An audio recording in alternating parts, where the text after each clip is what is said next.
Bienvenidos viajeros del tiempo y del mito, a Pergaminos Olvidados. Soy Tomás y hoy te acompañaré en una historia que permanece viva en la memoria de los siglos. La Segunda Cruzada no fue solamente un choque de ejércitos, sino también un reflejo de las ambiciones, tensiones y creencias que moldearon la Europa medieval y el Oriente cercano. Aquí descubrirás por qué cayó Edesa, cómo respondieron reyes y papas, cuáles fueron los dramas de la marcha y cómo las alianzas y traiciones marcaron cada paso de esta empresa. Si buscas comprender las raíces de la fe, del poder y del fracaso humano, este relato te guiará con calma y profundidad. Relájate, escucha y deja que la historia te arrulle. Y si quieres seguir explorando conmigo, suscríbete al canal para no perderte los próximos viajes. Capítulo 1. Eco de Edesa y el llamado a la cruz. El detonante de la Segunda Cruzada fue la caída del condado de Edesa en 1144 a manos de Zengi, Atabeg de Mosul y Alepo. Este condado, fundado durante la Primera Cruzada, era uno de los bastiones más frágiles de los estados latinos en Oriente. Su pérdida generó consternación en toda la cristiandad, pues simbolizaba la fragilidad de las conquistas cruzadas frente al empuje musulmán. El eco de Edesa viajó rápidamente a Occidente, despertando miedo y deseo de revancha. La noticia llegó a Roma y al papado con gran dramatismo. El Papa Eugenio III, discípulo de Bernardo de Claraval, comprendió que la caída de Edesa amenazaba no solo la presencia cristiana en Tierra Santa, sino también la autoridad espiritual de la Iglesia. Fue entonces cuando se decidió emitir la bula Quantum Praedecessores, llamando a una nueva cruzada. El mensaje no tardó en difundirse entre obispos y predicadores, preparando el terreno para un fervor renovado.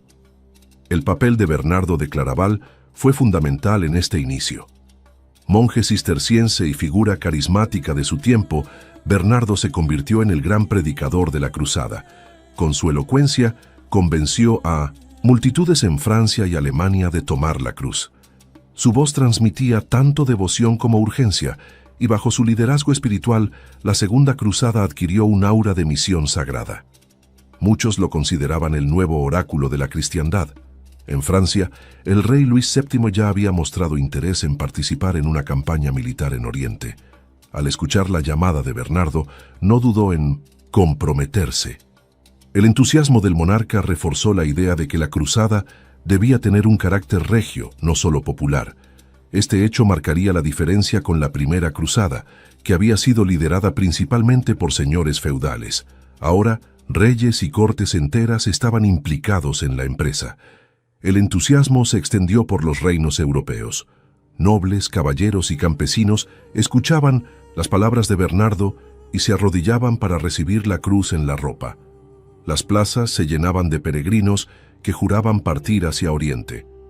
La predicación no solo tocaba el aspecto espiritual, también prometía indulgencias y recompensas divinas. Para muchos, era una oportunidad de redimir pecados y alcanzar la salvación eterna. En Alemania, el emperador Conrado III recibió con solemnidad la noticia. Aunque en un inicio mostró dudas sobre participar, pronto fue convencido por el prestigio de Bernardo. Su adhesión fue vista como un respaldo fundamental, pues garantizaba la movilización de un vasto ejército germánico. Alemania, al igual que Francia, se convertía en uno de los pilares de esta nueva expedición. La unión de ambos monarcas parecía presagiar una empresa de gran magnitud. El clero desempeñó un papel esencial en la propagación de la cruzada. Obispos, monjes y sacerdotes llevaron el mensaje a las aldeas más remotas. En cada rincón se escuchaban sermones que vinculaban la defensa de Tierra Santa con la salvación de las almas. La cruzada se presentaba no como una guerra común, sino como un deber sagrado y colectivo. Este fervor religioso alimentó un movimiento de masas difícil de contener. No obstante, el entusiasmo popular también dio lugar a excesos. Algunos grupos, inspirados por la prédica, comenzaron a atacar comunidades judías en Europa, creyendo que combatir a los enemigos de la fe empezaba en casa. Estos hechos fueron condenados por figuras como Bernardo, pero revelaban los peligros de un fervor religioso sin control. La cruzada, aún antes de partir, ya generaba divisiones y violencia interna. Las indulgencias papales jugaron un rol decisivo en atraer participantes. Quienes se unieran a la cruzada recibían la promesa de perdón total de pecados, así como protección de sus bienes durante la ausencia. Estas garantías ofrecían seguridad espiritual y material, motivando a señores y campesinos por igual. Para muchos, era la oportunidad de dar un sentido trascendente a sus vidas y asegurar un legado eterno. El recuerdo de la primera cruzada estaba muy presente en la memoria colectiva. Se evocaba la conquista de Jerusalén y las victorias heroicas como ejemplos de lo que podía lograrse con fe y determinación. Estas historias inspiraban a los nuevos cruzados que soñaban con repetir las gestas de sus antecesores. El ideal de caballería cristiana se reforzaba en este contexto, envolviendo la cruzada de un halo de gloria. Bernardo, con su autoridad moral, insistía en que la cruzada debía ser emprendida con pureza de corazón. Advertía que la avaricia y la ambición podían llevar al fracaso, y llamaba a los guerreros a luchar no por riquezas, sino por Dios. Este mensaje, aunque idealista, contrastaba con las verdaderas motivaciones de muchos nobles que veían en la cruzada una oportunidad de prestigio y tierras. La tensión entre ideales y realidades era evidente desde el inicio. Las cortes europeas comenzaron a organizarse para responder al llamado. En Francia, la reina Leonor de Aquitania se unió al proyecto, aportando su influencia y recursos. Su presencia daría un carácter único a la cruzada, pues pocas veces una mujer de 1900 su rango participaba de manera activa. En Alemania la nobleza se preparaba con entusiasmo, consciente de la magnitud del compromiso. Todo indicaba que la empresa superaría en tamaño a la anterior. Los comerciantes también vieron en la cruzada una ocasión de negocio. El transporte de hombres, armas y provisiones requería grandes recursos, y ciudades portuarias como Génova, Venecia y Marsella se beneficiaron enormemente. Para algunos la cruzada no era solo un acto de fe, sino también una oportunidad de enriquecimiento. Así, intereses económicos y religiosos se entrelazaban en un mismo proyecto. La caída de Edesa, aunque localizada, había despertado un efecto dominó en toda Europa. El miedo a que otros estados cruzados corrieran la misma suerte generó un sentido de urgencia. Para la post-Iglesia, era una cuestión de prestigio y poder espiritual. Para los reinos, una ocasión de fortalecer su papel en la cristiandad. La cruzada se convirtió en un asunto común que trascendía fronteras y rivalidades internas. Finalmente, la voz de Bernardo culminó en la convocatoria masiva en Vézelay, en 1146. Allí, frente a una multitud inmensa, Luis VII y Leonor de Aquitania recibieron la cruz de manos del monje. La escena fue recordada como uno de los momentos más impactantes de la cristiandad medieval. Aquel día, la Segunda Cruzada quedaba oficialmente en marcha, con la promesa de recuperar lo perdido y reafirmar el poder de la fe. Capítulo 2. Europa en marcha y preparativos reales. Tras el fervor inicial, llegó el momento de la organización práctica. Reunir ejércitos tan grandes requería un esfuerzo logístico sin precedentes. En Francia, Luis VII convocó a sus nobles y estableció un plan de reclutamiento que abarcaba desde señores poderosos hasta caballeros menores. Se fijaron lugares de encuentro, se distribuyeron responsabilidades y se calculó la enorme cantidad de provisiones necesarias. La cruzada pasaba del entusiasmo espiritual a la realidad material. El rey francés buscaba asegurar que sus vasallos cumplieran con la empresa. Para ello, ofreció incentivos espirituales y al mismo tiempo utilizó la presión feudal para obligar a los indecisos. Los monasterios y abadías también fueron llamados a colaborar con alimentos y recursos. En toda Francia, herreros, carpinteros y artesanos trabajaban sin descanso para preparar armas, armaduras, carros y puentes móviles. La magnitud del proyecto movilizó todos los sectores de la sociedad. En Alemania, Conrado III enfrentaba retos similares. pero de mayor complejidad. Su imperio era vasto y diverso, con príncipes y duques que mantenían un fuerte grado de autonomía. Convencerlos de partir hacia Oriente exigía tanto diplomacia como autoridad. Muchos acudieron al llamado, atraídos por la gloria, pero también había quienes dudaban, temiendo dejar sus territorios expuestos. Conrado, sin embargo, logró reunir un ejército numeroso, aunque no siempre cohesionado. El factor económico resultó determinante en esta etapa. Los costos de una cruzada eran enormes y no todos podían afrontarlos. Para financiar el viaje, muchos nobles hipotecaron tierras, vendieron castillos o arrendaron feudos. Los comerciantes aprovecharon la ocasión para ofrecer préstamos, a menudo con intereses elevados. Esta transferencia de bienes generó un movimiento de riqueza que alteró temporalmente el equilibrio económico en varias regiones de Europa. La Iglesia desempeñó un papel esencial en este proceso de preparación.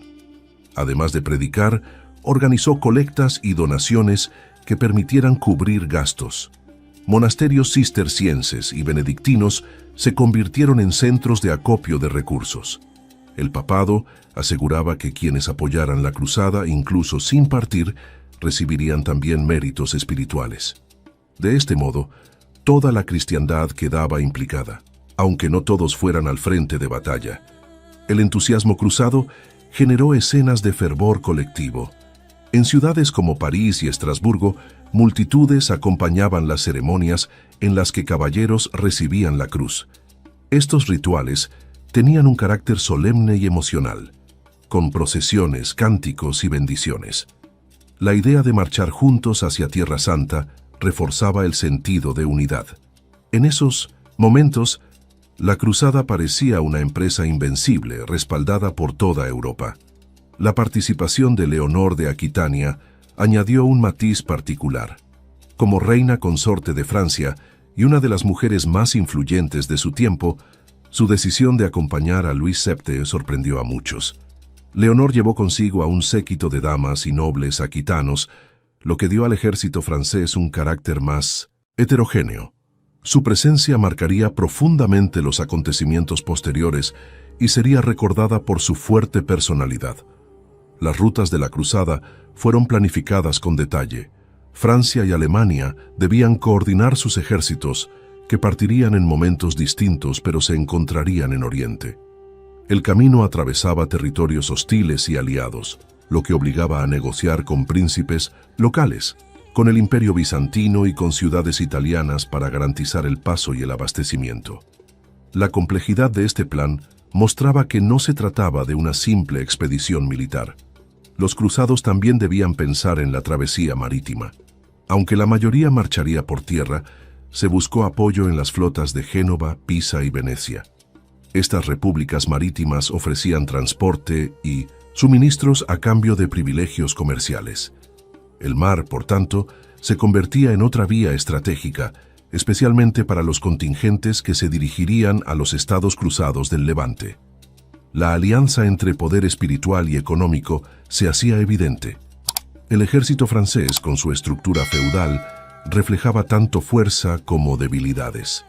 Los caballeros estaban bien equipados, pero el número de campesinos y peregrinos sin experiencia militar era elevado. Esto generaba una masa difícil de controlar que podía causar problemas de disciplina y abastecimiento. Luis VII confiaba en la organización cortesana para mantener el orden, aunque el tiempo demostraría que el entusiasmo no bastaba para sostener una empresa tan dura. En el Imperio Germánico, la composición del ejército era aún más heterogénea. Caballeros bávaros, suabos y sajones se unieron bajo el estandarte de Conrado, cada uno con intereses y estilos de combate distintos. La diversidad, aunque enriquecedora, complicaba la coordinación. El emperador debía equilibrar las rivalidades internas mientras preparaba el paso hacia Oriente. Los príncipes querían gloria personal, lo que a menudo dificultaba la disciplina colectiva. Las ciudades también participaron activamente en los preparativos. Burdeos, Colonia y León se convirtieron en centros de reclutamiento y acopio. Los comerciantes locales ofrecían alimentos, armas y animales de carga. En algunos casos, incluso poblaciones enteras se unieron como peregrinos, decididos a acompañar a los ejércitos. Este fenómeno reforzaba el carácter de la cruzada como un movimiento popular además de militar. El aspecto espiritual nunca se perdió en medio de la organización. Antes de partir, los ejércitos realizaron solemnes ceremonias de confesión y comunión. El ideal era que cada cruzado saliera purificado, convencido de que luchaba por la fe. Bernardo de Claraval seguía recordando que sin devoción sincera no habría victoria. Sin embargo, muchos veían el viaje como una mezcla de deber religioso y ambición terrenal.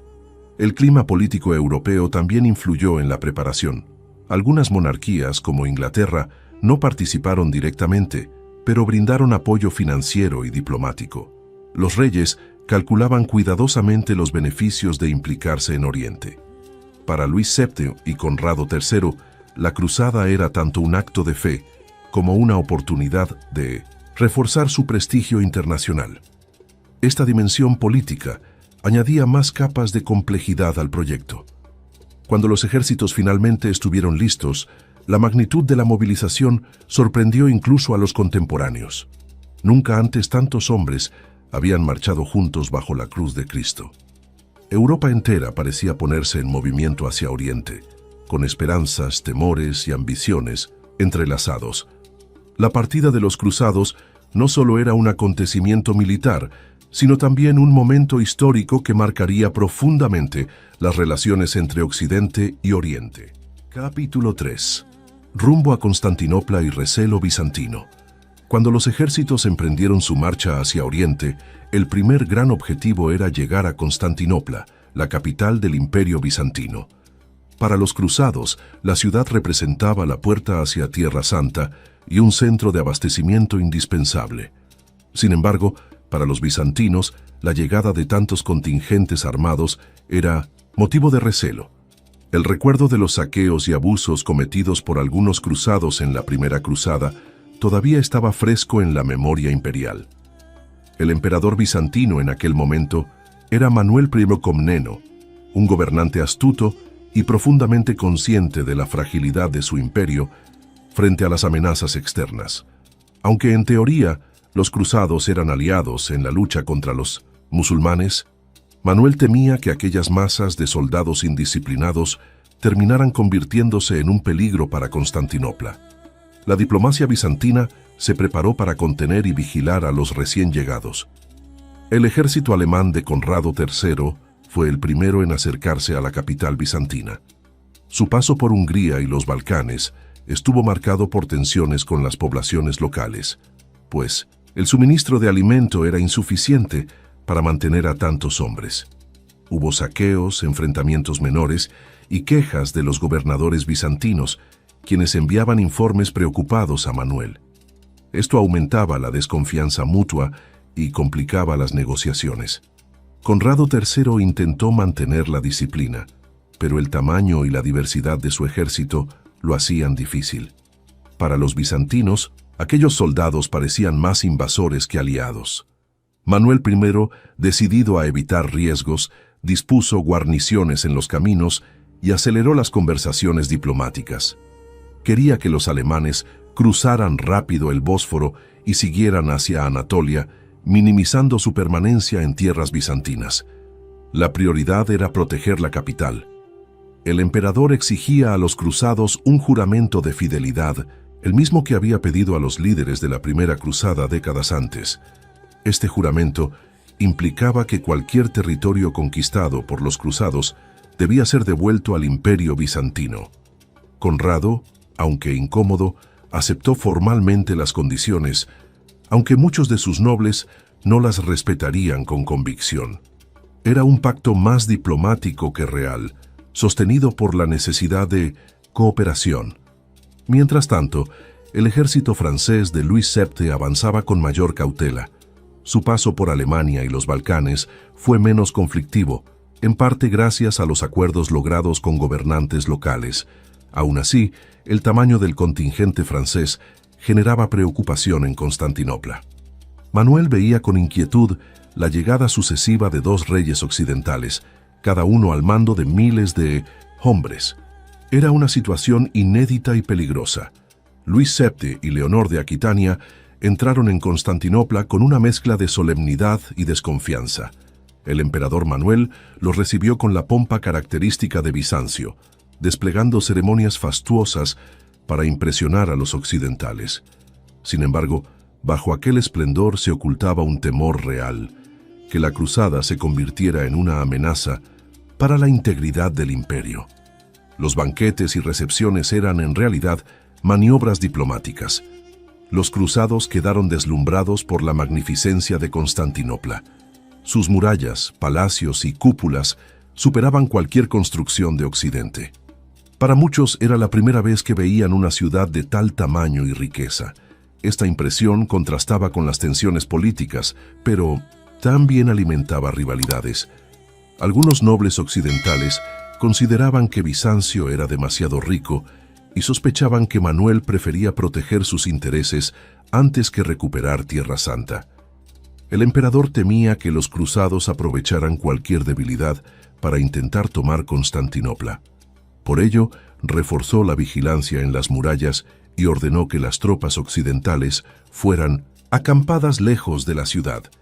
Incluso hubo rumores de que Manuel llegó a negociar secretamente con los musulmanes para garantizar que los ejércitos cruzados fueran neutralizados en Anatolia. Aunque no está completamente confirmado, tales acusaciones reflejan el nivel de desconfianza. Las tensiones no impidieron que se llegara a un acuerdo. Manuel facilitó el transporte de los cruzados a través del Bósforo, aunque exigió que lo hicieran de forma ordenada y rápida. En la práctica, esto significaba que los ejércitos pasaban de Europa a Asia bajo estricta supervisión bizantina. El emperador buscaba librarse cuanto antes de aquellos huéspedes incómodos, empujándolos hacia los territorios musulmanes. En las filas cruzadas, muchos comenzaron a criticar a Bizancio abiertamente. Lo acusaban de actuar con egoísmo y de no mostrar verdadero compromiso con la causa de la fe. Estas críticas aumentarían en los años siguientes, alimentando la hostilidad entre Oriente y Occidente. Para los cruzados, Manuel era un gobernante calculador que no compartía el mismo fervor religioso. Para los bizantinos, los cruzados eran bárbaros indisciplinados que amenazaban la estabilidad imperial. La estancia en 1900 en Constantinopla reveló el choque de mentalidades entre Oriente y Occidente. Los bizantinos eran herederos de una tradición imperial milenaria, diplomática y pragmática, mientras que los cruzados estaban imbuidos de un ideal caballeresco y religioso. Esta diferencia cultural y política hacía que la alianza fuera frágil y llena de suspicacias. Cada parte veía a la otra como un socio necesario, pero también como un potencial enemigo. El paso de los ejércitos cruzados por Constantinopla marcó un punto de inflexión en la cruzada. Los reyes habían cumplido con la formalidad de la alianza, pero las relaciones quedaban tensas y llenas de resentimientos. Muchos soldados partieron convencidos de que Bizancio no era un verdadero aliado, lo que afectaría el desarrollo de la campaña. La semilla de futuras desavenencias quedaba plantada en esos días de recelo y diplomacia. La imagen de Constantinopla quedó grabada en la memoria de los cruzados. Para algunos era la visión de un ideal de civilización, para otros el símbolo de la decadencia y la traición. Lo cierto es que la desconfianza recíproca condicionó el resto de la expedición. Los ejércitos partieron hacia Asia Menor cargados de tensiones internas, y lo que debía ser una alianza sólida contra los musulmanes se transformaba en una relación precaria y llena de sospechas. Así, la Segunda Cruzada, aún antes de entrar en combate, ya estaba marcada por la división entre aliados nominales. Constantinopla, la ciudad esplendorosa y temida, fue el escenario de un encuentro decisivo que mostró la fragilidad del proyecto cruzado. Desde ese momento, la empresa llevaría consigo no solo el peso de la lucha contra el Islam, sino también las grietas abiertas entre latinos y bizantinos, grietas que nunca llegarían a cerrarse. Capítulo 4. Derrota alemana en Anatolia y Dorilea. Tras atravesar Constantinopla, el ejército alemán de Conrado III se adentró en Anatolia. Aquella región, árida y montañosa, representaba uno de los mayores desafíos para cualquier ejército medieval. La logística se tornó extremadamente difícil. La escasez de agua, los caminos pedregosos y la falta de suministros desgastaban a los soldados. Además, los bizantinos habían advertido a Conrado sobre los riesgos de avanzar sin coordinación, pero la impaciencia del emperador lo llevó a marchar rápidamente hacia el interior. El ejército estaba compuesto por una gran cantidad de caballeros, pero también por peregrinos y campesinos mal preparados. Este desequilibrio lo hacía vulnerable frente a los turcos selyúcidas que dominaban la zona y conocían perfectamente el terreno. La marcha alemana carecía de orden y disciplina, lo que dificultaba la protección de las columnas. Conrado confiaba en la fuerza de sus caballeros pesados, sin prever que la movilidad del enemigo neutralizaría su ventaja. Los selyúcidas, al mando de su sultán Masud I, aprovecharon las debilidades de los alemanes. Empleaban tácticas de guerra de desgaste, hostigando constantemente con arqueros montados. Atacaban y se retiraban con rapidez, evitando un enfrentamiento frontal. Esta estrategia, combinada con el calor sofocante y la falta de agua, minaba la moral del ejército germánico. Cada día aumentaban las deserciones y la fatiga era insoportable. La primera gran confrontación se produjo cerca de Dorilea en 1147. Este lugar ya había sido escenario de una victoria cristiana durante la Primera Cruzada, pero en esta ocasión la suerte sería muy distinta. Los alemanes, confiados en su número, avanzaron sin esperar a los franceses ni a refuerzos bizantinos. Fue un error fatal que los dejó expuestos a la emboscada selyúcida. La batalla comenzó de manera caótica y rápidamente se inclinó en contra de los cruzados. Los caballeros pesados intentaron cargar contra los arqueros turcos, pero estos se dispersaban antes del choque, para luego rodear a los alemanes con lluvias de flechas. Las formaciones se rompieron y los campesinos y peregrinos huyeron en desbandada. Los soldados más disciplinados fueron incapaces de sostener las líneas frente a los ataques constantes. En pocas horas, el ejército se encontraba desorganizado y al borde de la aniquilación. Conrado III demostró valor personal al intentar reagrupar a sus tropas. Luchó en primera línea, pero resultó herido en el combate. Su herida lo obligó a retirarse y ceder el mando a sus capitanes. Sin la figura del emperador, la moral se desplomó aún más. La retirada se convirtió en un caos, con soldados intentando salvarse por cuenta propia. Los selyúcidas persiguieron sin descanso, causando enormes pérdidas. Las crónicas señalan que el ejército alemán quedó prácticamente destruido. Solo una fracción de los caballeros logró reagruparse y escapar hacia el oeste. La mayoría de los peregrinos y campesinos perecieron en el camino o fueron capturados. Las cifras exactas son inciertas, pero se estima que decenas de miles murieron en la campaña. Aquella derrota marcó profundamente el curso de la Segunda Cruzada, debilitando gravemente su fuerza inicial. Los supervivientes intentaron retroceder hacia territorio bizantino, buscando refugio en Nicea y Constantinopla. Manuel I Comneno los recibió con frialdad, reprochando la imprudencia de Conrado. El emperador veía confirmados sus temores. Los cruzados eran incapaces de coordinarse y ponían en peligro la seguridad de la región. Aún así, Manuel permitió que los restos del ejército alemán se reagruparan, pues necesitaba mantener la alianza con Occidente. La derrota de Dorilea no solo fue militar, sino también psicológica. Los alemanes habían partido con la esperanza de repetir las glorias de la Primera Cruzada, pero en su lugar encontraron humillación y desastre. Los rumores del desastre se propagaron rápidamente, llegando hasta Francia y al resto de Europa. El prestigio de Conrado III se vio gravemente dañado, y muchos comenzaron a dudar de la viabilidad de la empresa cruzada. Mientras tanto, los turcos celebraban la victoria como una señal de la debilidad de los latinos. Masud I fortaleció su posición en Anatolia, convencido de que los cruzados ya no representaban una amenaza real. El éxito selyúcida También sirvió para inspirar a otras fuerzas musulmanas que veían en la derrota alemana una prueba del favor divino. El equilibrio de poder en la región comenzaba a inclinarse en contra de los cruzados. El desastre obligó a Conrado a replantear su estrategia. Incapaz de continuar con un ejército propio, decidió unirse a las fuerzas francesas bajo el mando de Luis VII.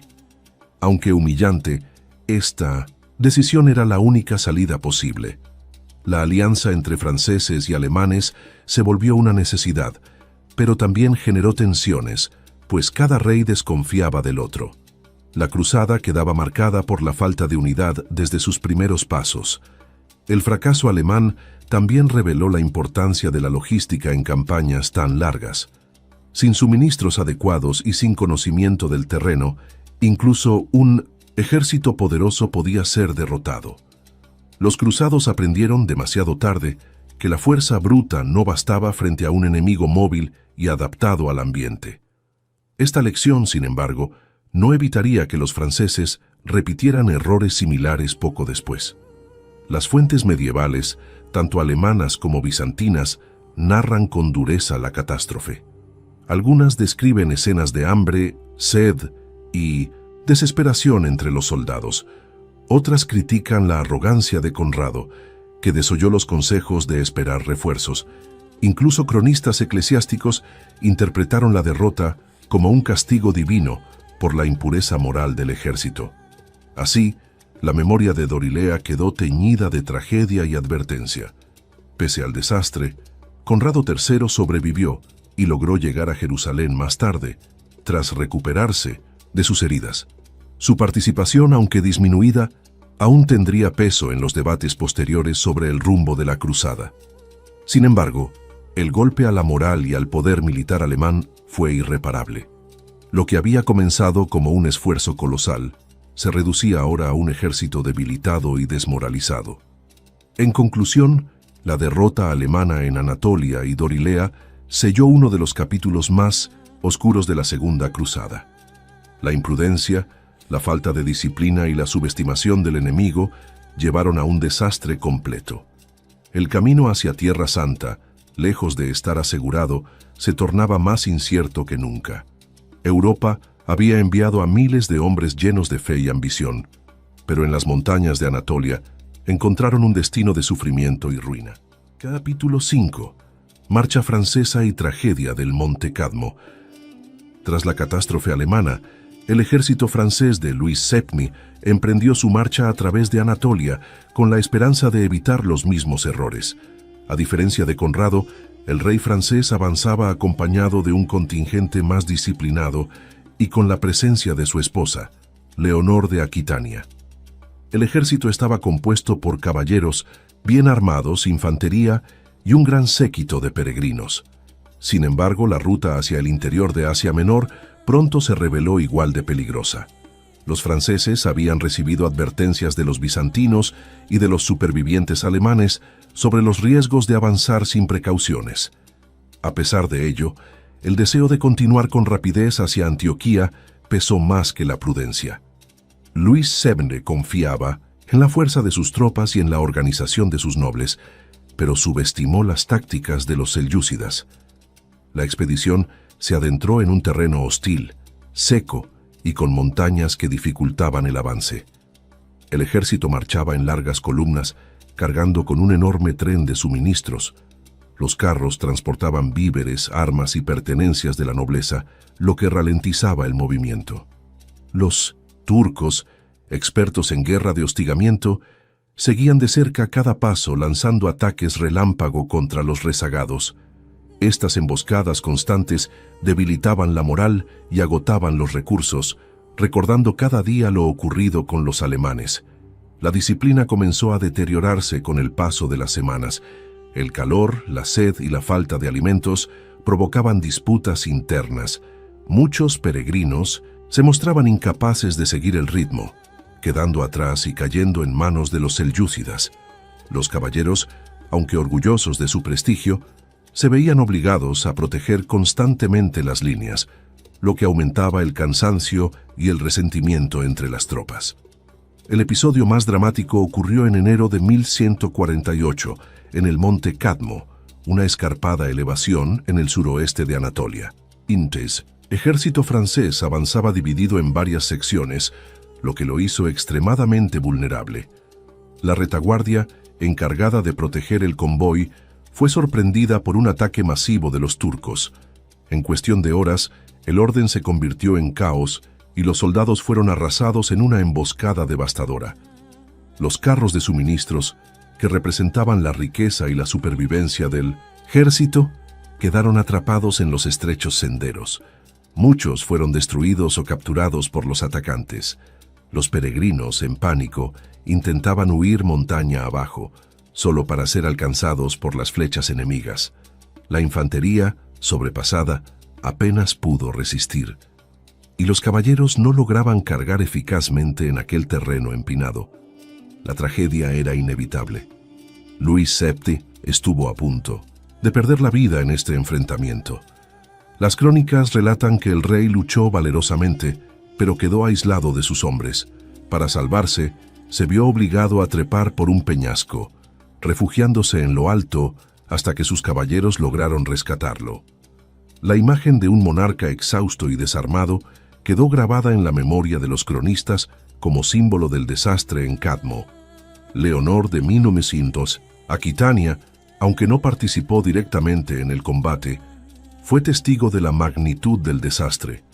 Su presencia, acompañada de nobles aquitanos, generó tensiones en el campamento, pues muchos cuestionaban la conveniencia de llevar un séquito cortesano en una expedición tan peligrosa. Tras la batalla, las críticas hacia la reina aumentaron, y algunos la responsabilizaron indirectamente de haber contribuido a las dificultades logísticas. Las pérdidas humanas y materiales fueron enormes. Miles de soldados perecieron en la emboscada, junto con la mayor parte de los suministros. El ejército francés, que había partido con confianza y entusiasmo, quedó reducido a una fuerza debilitada y hambrienta. La moral se desplomó y el prestigio de Luis VII sufrió un duro golpe. La cruzada comenzaba a tambalearse antes de llegar siquiera a Tierra Santa. La travesía por Anatolia, después del monte Cadmo, se convirtió en un calvario. Los supervivientes avanzaban famélicos, perseguidos continuamente por los selyúcidas. Cada jornada suponía nuevas bajas por hambre, enfermedad y ataques sorpresa. Las esperanzas depositadas en Francia como líder de la cruzada se desmoronaban poco a poco en aquellos parajes hostiles. El sueño de recuperar Edesa parecía cada vez más lejano. El episodio reveló las enormes dificultades de coordinar un ejército tan grande en terreno enemigo. Las diferencias entre nobles franceses complicaban la disciplina y la toma de decisiones. Algunos cronistas mencionan disputas entre Luis VII y ciertos condes, que reclamaban mayor autonomía en la marcha. La falta de unidad se sumaba a la fatiga, debilitando aún más la cohesión de las tropas. Tras superar con dificultad Anatolia, los franceses finalmente alcanzaron la costa mediterránea. Desde allí, buscaron embarcar hacia Antioquía, convencidos de que era la única forma de salvar lo que quedaba del ejército. La ruta terrestre había demostrado ser un desastre, y el recuerdo del monte Cadmo se convirtió en una lección amarga. El mar ofrecía una esperanza, aunque a un alto costo económico y político. Cuando llegaron a Antioquía, fueron recibidos por el príncipe Raimundo de Poitiers, tío de Leonor de Aquitania. Allí se abrieron nuevas tensiones, pues Raimundo proponía un ataque inmediato a Alepo en lugar de marchar hacia Jerusalén. Leonor apoyaba la idea de su tío, pero Luis VII se negó, prefiriendo continuar hacia los lugares santos. Este desacuerdo provocó un conflicto personal entre el rey y la reina, debilitando aún más la moral cruzada. El fracaso del monte Cadmo tuvo repercusiones más allá de lo militar. Marcó un punto de quiebre en la relación entre Luis VII y Leonor, que años después desembocaría en la anulación de su matrimonio. Asimismo, alimentó la percepción de que los cruzados estaban destinados al fracaso por su falta de unidad y prudencia. La derrota no fue solo en el campo de batalla, sino también en el plano político y personal. En definitiva, la tragedia del Monte Cadmo consolidó la decadencia de la Segunda Cruzada. Lo que comenzó con fervor religioso y promesas de gloria se transformó en desorganización, hambre y pérdida. Los franceses, al igual que los alemanes, fueron víctimas de su impaciencia y de la astucia de los selyúcidas. La cruzada, ya muy debilitada, llegaba a Tierra Santa en condiciones precarias, con divisiones internas que presagiaban un fracaso mayor. Capítulo 6. Consejo de Acre y decisión sobre Damasco. Tras las calamidades sufridas en Anatolia, tanto el ejército alemán como el francés llegaron a Tierra Santa en condiciones deplorables. Conrado III, debilitado y enfermo, se había refugiado en Jerusalén tras pasar por Constantinopla, mientras que Luis VII y lo que quedaba de su ejército alcanzaron Antioquía y luego Jerusalén. Allí, la situación exigía una decisión clara: cómo dar sentido a una cruzada que ya había perdido la mayor parte de su fuerza inicial. El rey Balduino III de Jerusalén y su madre, la reina Melisenda, recibieron a los cruzados con ceremonias solemnes. Para los reinos latinos, la llegada de dos reyes de Occidente era una oportunidad única para fortalecer la posición de los estados cruzados. Sin embargo, las expectativas chocaron con la realidad. Los ejércitos estaban exhaustos y no podían emprender campañas de larga duración sin apoyo logístico. Había que deliberar con cuidado. Se convocó un consejo en la ciudad de Acre en 1148, donde participaron los principales líderes de la cruzada. Estaban presentes Luis VII de Francia, Conrado III de Alemania, Balduino III de Jerusalén, Melisenda y numerosos nobles y prelados. Fue una de las reuniones más notables de la época, pues reunía a reyes europeos y a la élite del Levante latino. El ambiente, no obstante, estaba cargado de tensiones y desacuerdos. El objetivo inicial de la cruzada, recuperar Edesa, pronto se mostró inviable. La ciudad estaba completamente en manos musulmanas y fortificada bajo el control de Nur al-Din, hijo de Zengi. Atacar Edesa habría requerido un ejército mayor y recursos que ya no estaban disponibles. Los presentes comprendieron que insistir en aquel plan sería condenarse a un fracaso absoluto. Era necesario buscar un nuevo blanco estratégico. La opción de atacar Alepo también fue discutida. Raimundo de Poitiers, príncipe de Antioquía, había defendido con vehemencia esta idea antes de la llegada a Jerusalén, pues Alepo era clave para debilitar a Nur al-Din. Sin embargo, Raimundo no fue invitado al Consejo de Acre, lo que refleja las divisiones internas entre los líderes cruzados. Su ausencia limitó la posibilidad de que Alepo se convirtiera en el objetivo principal. Finalmente, la atención se dirigió hacia Damasco, una de las ciudades más antiguas y ricas del mundo islámico. Damasco había sido en ocasiones aliada y en otras enemiga de los cruzados, pero en ese momento se encontraba bajo el control de la dinastía Buridí, que estaba cada vez más vinculada a Nur al-Din. Para los cruzados, tomar Damasco no solo eliminaría una amenaza inmediata, sino que reforzaría enormemente la seguridad de Jerusalén. El plan de atacar Damasco fue aprobado, aunque no sin reservas. Algunos nobles locales temían que conquistar la ciudad rompiera equilibrios diplomáticos que hasta entonces habían permitido cierta estabilidad. No obstante, la mayoría consideró que la cruzada necesitaba un objetivo visible y alcanzable para no terminar en el descrédito total. Se decidió entonces que las fuerzas combinadas marcharían hacia Damasco. Las motivaciones no eran exclusivamente militares. Damasco era una ciudad de gran prestigio simbólico y económico. Su conquista habría proporcionado abundantes riquezas y un centro de poder para los latinos. Además, consolidaría la imagen de los reyes europeos como defensores eficaces de la cristiandad. Para Luis VII y Conrado III, tomar Damasco representaba una manera de salvar la honra después de los desastres sufridos. La elección de Damasco, sin embargo, escondía peligros. La ciudad estaba fortificada, bien abastecida y defendida por un ejército experimentado. Además, su población musulmana estaba unida por el fervor religioso frente a los invasores. Atacar Damasco significaba enfrentarse no a un objetivo debilitado, sino a una plaza fuerte. Algunos cruzados intuyeron que aquella decisión podría terminar en una nueva calamidad. Los preparativos para la campaña comenzaron de inmediato. Desde Jerusalén se organizaron caravanas de suministros y se reunieron tropas locales para reforzar a los europeos. Se buscaba mostrar unidad entre los reinos cruzados y los recién llegados de Occidente. La participación conjunta de tantos líderes daba la impresión de una empresa sólida, aunque las desconfianzas internas nunca desaparecieron. Durante las discusiones surgieron también tensiones personales.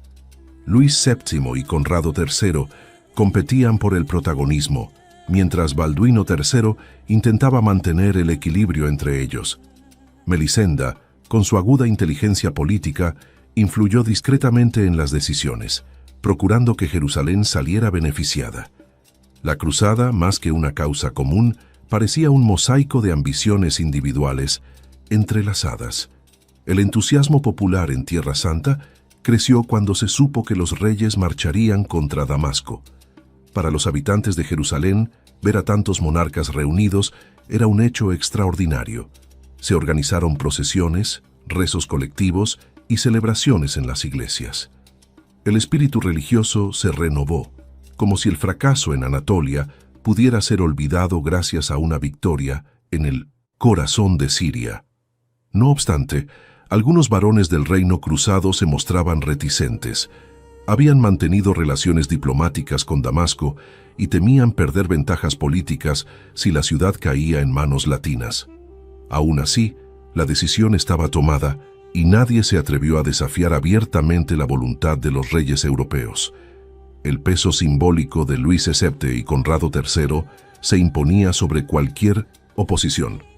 El Consejo de Acre fue, en muchos sentidos, el punto culminante de la cooperación entre Oriente Latino y Occidente Europeo durante la Segunda Cruzada.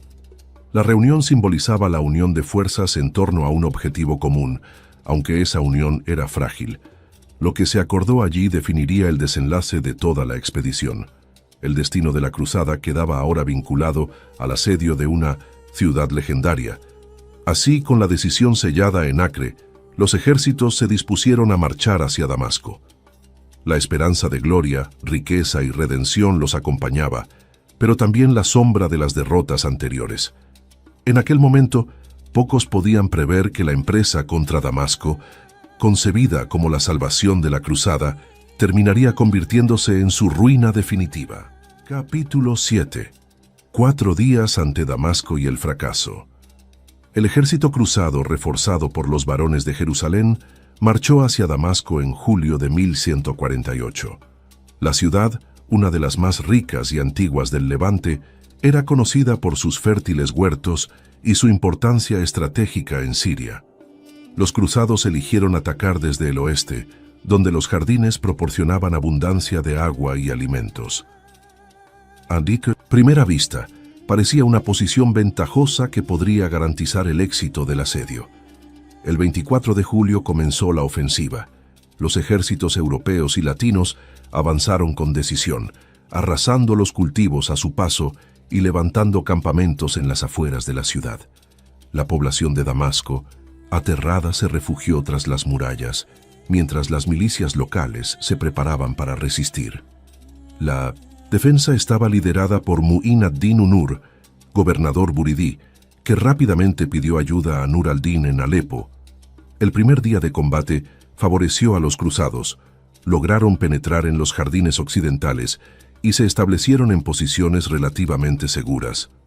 Los árboles y huertos servían como cobertura frente a los arqueros musulmanes, y el acceso a agua fresca mantenía alto el ánimo de los soldados. Parecía que la ciudad podía caer en pocos días si la presión se mantenía constante. La moral de los cruzados aumentó tras este avance inicial. El segundo día, los defensores organizaron una contraofensiva. Utilizaron los estrechos pasajes entre los huertos para emboscar a los caballeros, que se vieron incapaces de maniobrar con eficacia. Los arqueros damascenos lanzaban continuas descargas desde las murallas, mientras la población colaboraba con provisiones y apoyo logístico.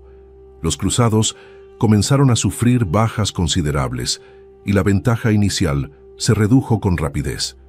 El tercer día trajo divisiones dentro del campamento cruzado. Algunos varones de Jerusalén argumentaron que el ataque desde el oeste era insostenible y que debían trasladarse al este de la ciudad, donde las murallas eran más vulnerables. Sin embargo, esa zona carecía de agua y estaba menos protegida por árboles, lo que hacía más difícil resistir. La decisión de cambiar de posición generó controversia y debilitó la cohesión del ejército. Finalmente, los líderes aceptaron mover el campamento hacia el este. El traslado resultó desastroso. Los cruzados perdieron la ventaja de los jardines, quedando expuestos en un terreno árido bajo el sol abrasador. Sin agua cercana y sin protección frente a los ataques, la moral comenzó a desplomarse. Los defensores de Damasco aprovecharon la ocasión para intensificar sus ofensivas, hostigando día y noche a los invasores. El cuarto día la situación era crítica. Los cruzados estaban exhaustos, hambrientos y desmoralizados. Mientras tanto, llegaban noticias de que Nur al-Din avanzaba desde el norte con un ejército de refuerzo.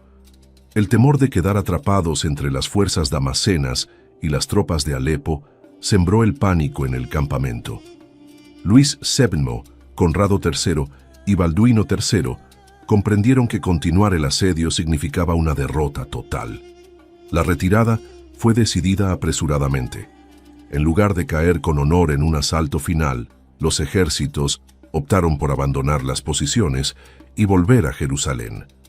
El repliegue se realizó en condiciones caóticas, con soldados perseguidos por los defensores de Damasco. Muchos cronistas describen este momento como una huida vergonzosa que destruyó el prestigio de los cruzados ante musulmanes y cristianos por igual.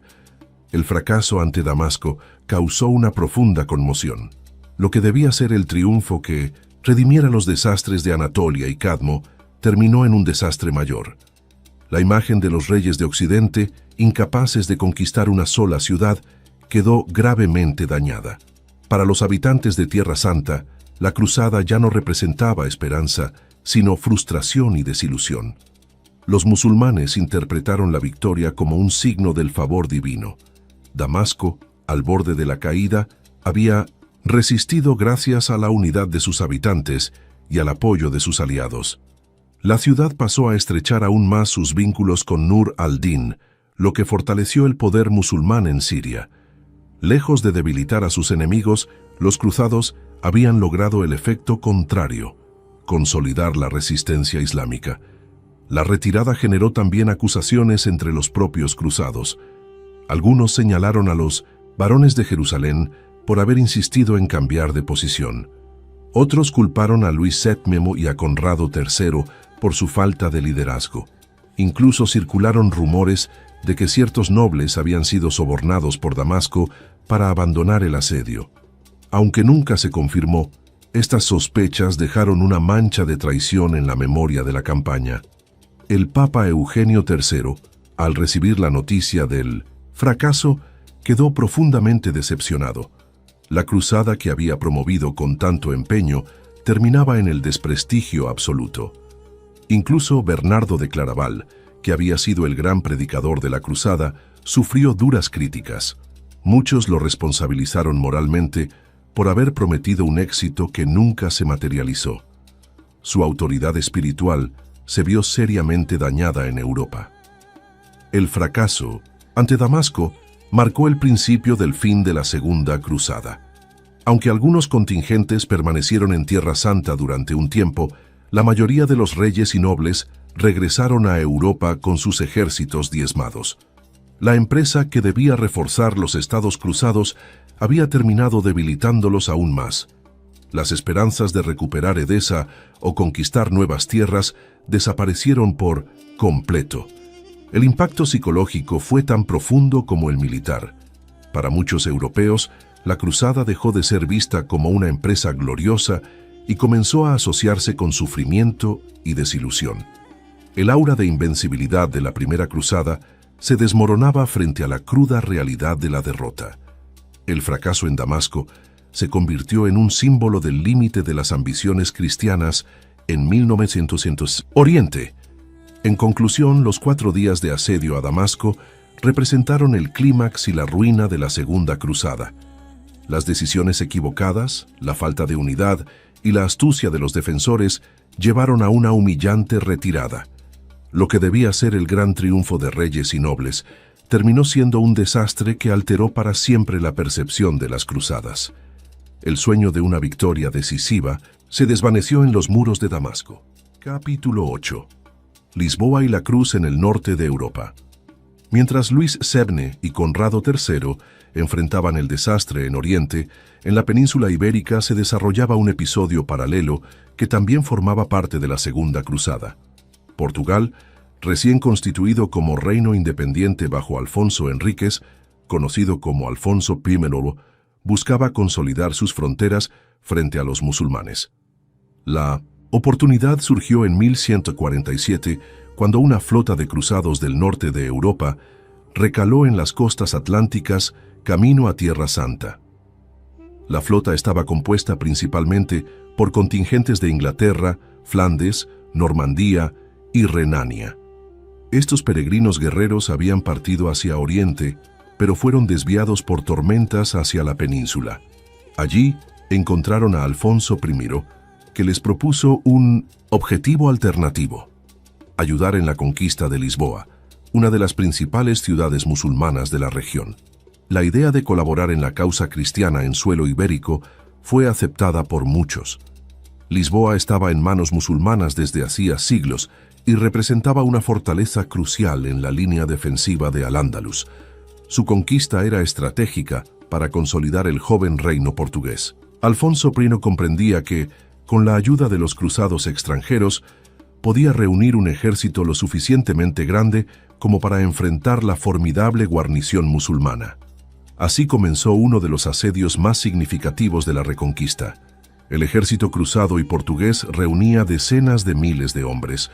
Aunque las cifras exactas son discutidas, las crónicas hablan de un contingente impresionante para la época.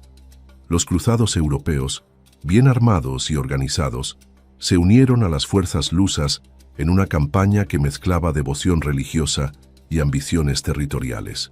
Lisboa se convirtió en el nuevo objetivo de una cruzada que, en lugar de Jerusalén, se dirigiría contra los musulmanes de Occidente.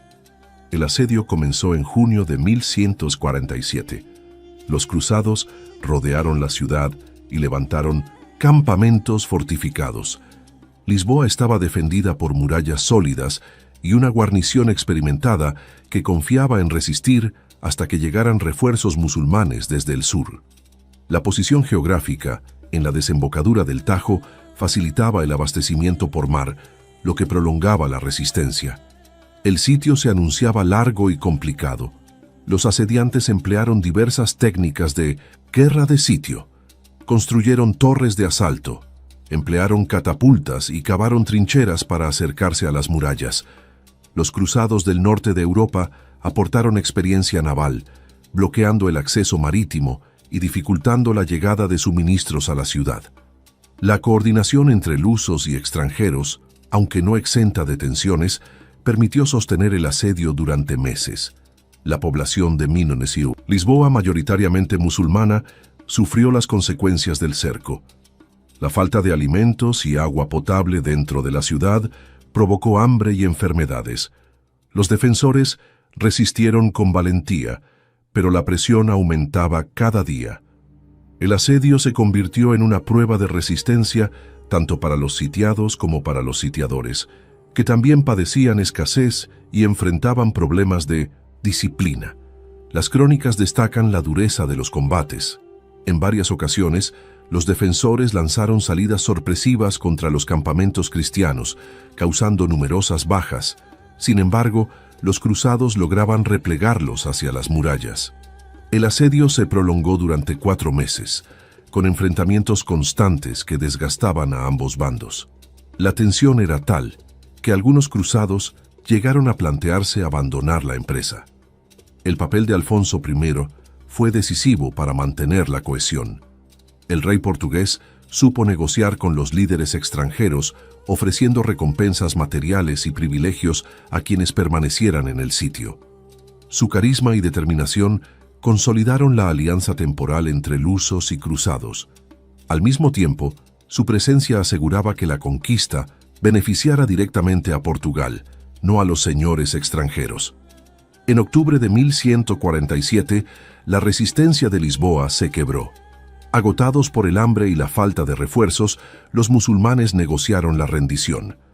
Alfonso I y los cruzados aceptaron términos que garantizaban la vida de los habitantes a cambio de la entrega de la ciudad.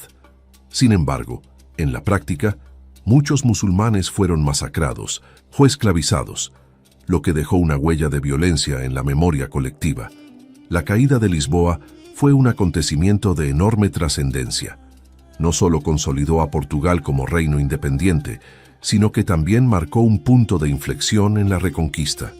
Con Lisboa bajo control cristiano, el avance hacia el sur se tornó más viable.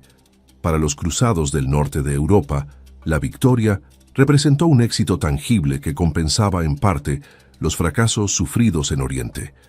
El Papa Eugenio III reconoció la conquista de Lisboa como parte legítima de la Segunda Cruzada. Así, el sitio se integró oficialmente en el marco de la Cruzada General, aunque se desarrollara lejos de Tierra Santa.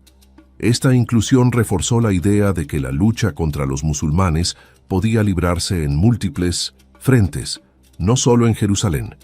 Lisboa pasó a simbolizar la expansión de la cruzada hacia Occidente.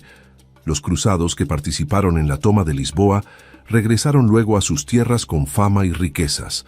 Algunos permanecieron en Portugal, estableciéndose en las nuevas posesiones conquistadas. Su experiencia y presencia reforzaron el carácter europeo del reino portugués, que desde entonces se vinculó más estrechamente con el resto de la cristiandad. La influencia de estos extranjeros dejó huellas en la organización militar y urbana. Para los musulmanes, la pérdida de Lisboa fue un golpe devastador. Significaba la reducción de sus dominios en la península y la amenaza creciente de los reinos cristianos del norte. Al-Ándalus entraba en un periodo de fragmentación y vulnerabilidad frente a los avances de Castilla, León, Aragón y Portugal. La toma de Lisboa fue un anticipo de la ofensiva cristiana que marcaría los siglos siguientes. En conclusión, el asedio y conquista de Lisboa mostraron una cara distinta de la Segunda Cruzada. Mientras Oriente conocía la humillación del fracaso en Damasco, Occidente celebraba una victoria resonante en la península ibérica. Lisboa se convirtió en 1900 el trofeo que dio sentido a los sacrificios de muchos cruzados, y su caída consolidó a Portugal en la historia de Europa. Fue la luz occidental de una cruzada que en Oriente había quedado envuelta en sombras. Capítulo 9. Estados latinos, intrigas y figuras clave. Tras el fracaso en Damasco, los cruzados europeos se dispersaron, pero los estados latinos en Oriente continuaron su lucha por la supervivencia. El reino de Jerusalén, el principado de Antioquía, el condado de Trípoli y el de Edesa, ya perdido, formaban un frágil mosaico rodeado de enemigos musulmanes. Estas entidades dependían no solo de la fuerza militar, sino también de la diplomacia y las alianzas para mantenerse. La Segunda Cruzada había mostrado cuán vulnerables eran frente a coaliciones islámicas. El reino de Jerusalén, gobernado por Balduino III junto a su madre Melisenda, enfrentaba tensiones internas. Melisenda había ejercido gran influencia política desde la muerte de su esposo Fulco de Anjou y no estaba dispuesta a ceder fácilmente el poder a su hijo. Esta disputa dinástica dividía a los varones del reino entre los partidarios de la reina y los del joven rey, debilitando la cohesión en un momento crítico. En Antioquía, la situación tampoco era estable. Raimundo de Poitiers, príncipe del Principado, había intentado convencer a los cruzados de atacar Alepo en lugar de marchar a Damasco, pero su propuesta fue ignorada.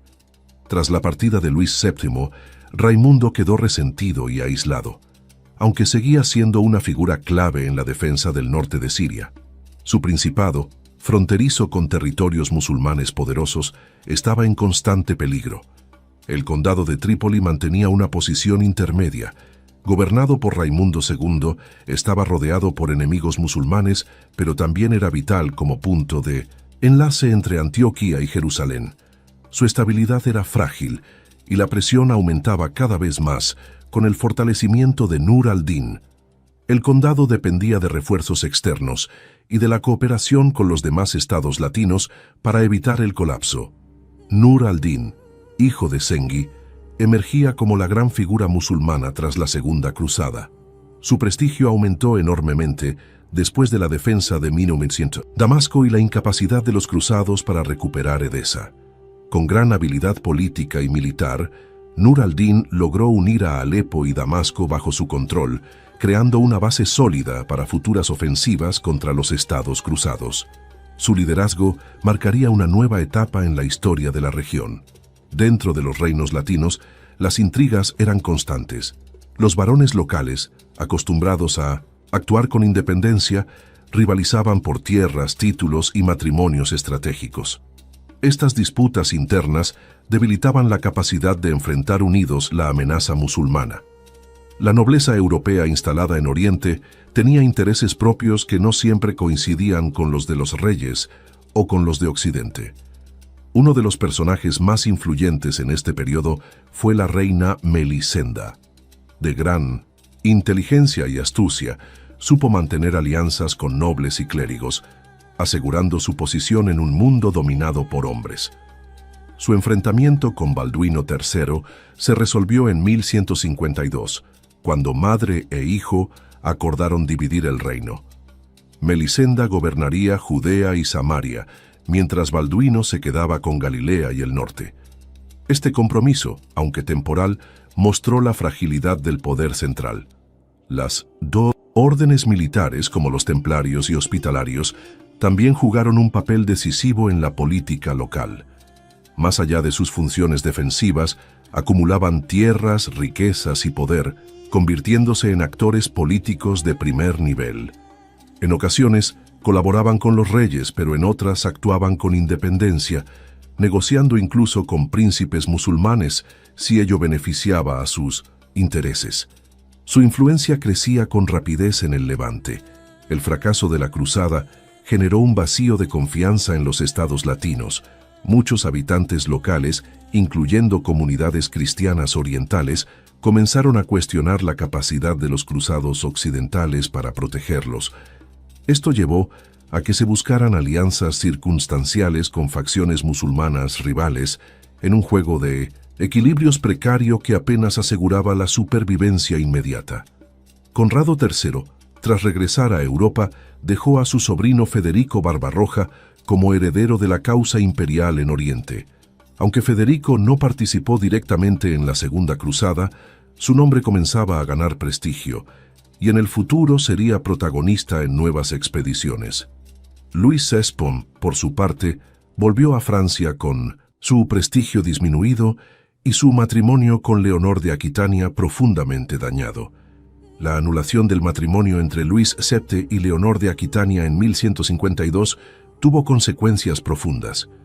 Leonor se casó poco después con Enrique Plantagenet, futuro rey de Inglaterra, lo que originó el poderoso imperio angevino. Esta unión cambió el equilibrio político de Europa y tuvo repercusiones indirectas sobre las cruzadas, pues los reinos europeos se sumergieron en rivalidades internas que dificultaron nuevas expediciones a Oriente. El fracaso de la Segunda Cruzada también desacreditó a Bernardo de Claraval. El monje cisterciense, que había predicado con pasión la empresa, fue duramente criticado por no haber cumplido sus promesas de victoria. Bernardo se defendió, afirmando que la derrota era un castigo divino por los pecados de los cruzados, pero su prestigio quedó marcado. La Iglesia aprendió que la predicación entusiasta no siempre bastaba para asegurar resultados.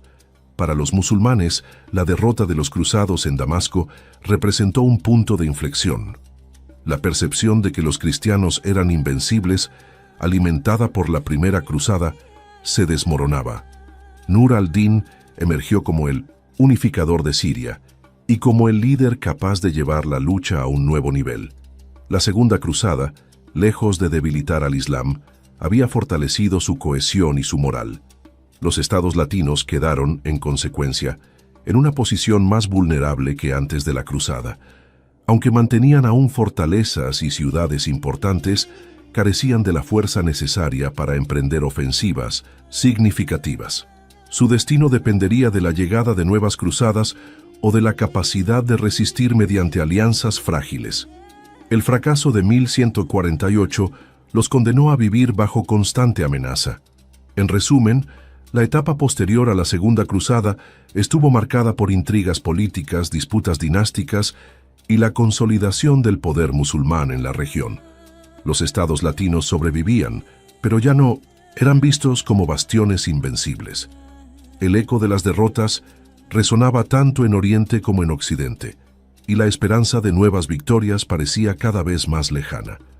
La cruzada, concebida para fortalecer a los cristianos en Tierra Santa, había dejado tras de sí división y desilusión. Capítulo 10. Curiosidades y detalles poco conocidos. La Segunda Cruzada, a pesar de su fracaso militar, dejó un sinfín de episodios curiosos que suelen quedar relegados en la historia. Uno de los más llamativos fue la participación de mujeres nobles, como Leonor de Aquitania, cuya presencia marcó un hecho excepcional. Se cuenta que viajaba con un séquito de damas vestidas con ropas militares, lo que causaba fascinación y escándalo a partes iguales. Este episodio muestra cómo la cruzada no fue solo un asunto de caballeros.